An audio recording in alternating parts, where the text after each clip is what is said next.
Friends, ఎలా ఉన్నారు? ప్రతి ఒక్కరి లైఫ్లో ఒక ఆశ ఉంటుంది. ఏంటో తెలుసా? నేను మంచి స్థాయిలో ఉండాలి, మంచి పొజిషన్లో ఉండాలి, ఒకరితో చెప్పించుకునేటట్లు ఉండకూడదు, ఒకరి దగ్గర అడిగే స్థాయి ఉండకూడదు, పై స్థాయిలో ఉండాలని ఏ ఒక్కరికి ఉండదు. మీకు ఉంది కదా.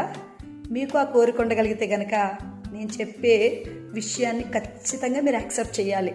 అదేంటంటే, నేను సక్సెస్ అవ్వాలని ముందుకెళ్తున్నప్పుడు సమస్యలు వస్తాయి, నిందలు వస్తాయి, అవమానాలు వస్తాయి, మీ ప్రయత్నంలో విఫలత వస్తుంది, అనుకునే సమయానికి ఏం జరగదు, ఏమనుకున్నా సరే అన్నిట్లో కూడా డిసప్పాయింట్ కలిగిన పరిస్థితులు ఎదురవుతాయి.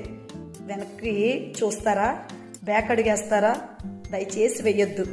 ఆ సమయంలోనే మీతో మీరు అనుకోండి, నేను సక్సెస్ చాలా దగ్గరలో ఉన్నాను కాబట్టి ఇవన్నీ నేను ఎదుర్కోబోతున్నాను కాదు, ఖచ్చితంగా నేను నా లైఫ్లో నేను అనుకుంది సాధిస్తాను అనుకోండి. ఎందుకంటే బైబిల్ గ్రంథంలో, నేను నమ్మిన బైబిల్లో ఒక మాట ఉంటుంది, జయించువానికి దేవుడట వారి పక్షా నుండి జయమిస్తాడట.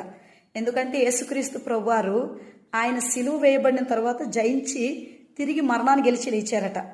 కాబట్టి ఏ ఒక్కరి జీవితంలో సక్సెస్ కావాలనుకుంటారో ప్రతి వాటిని జయించుకుంటూ మీరు వెళ్తే దేవుడు తప్పనిసరిగా మీరు అనుకునే స్థాయిని మీకు ఇస్తారు. Thank you.